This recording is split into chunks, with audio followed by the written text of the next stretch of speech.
Okay, guys. It's been a fun week so far, and it's only Tuesday.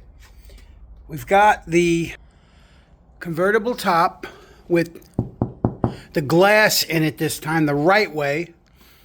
We still got to stretch it a little bit and just staple it in. But she's looking good. As soon as I do that, I'm going to put the back seat back in, finish up what has to be finished up, and we can go from there. We're done with all this. We have to clean it up. I have to weld in a few pieces on the other side and then start doing some alignment work. Then Joe can go to town and he can sand the whole puppy down. All right, guys, that's what we got going here. Like and subscribe, and we will see you then.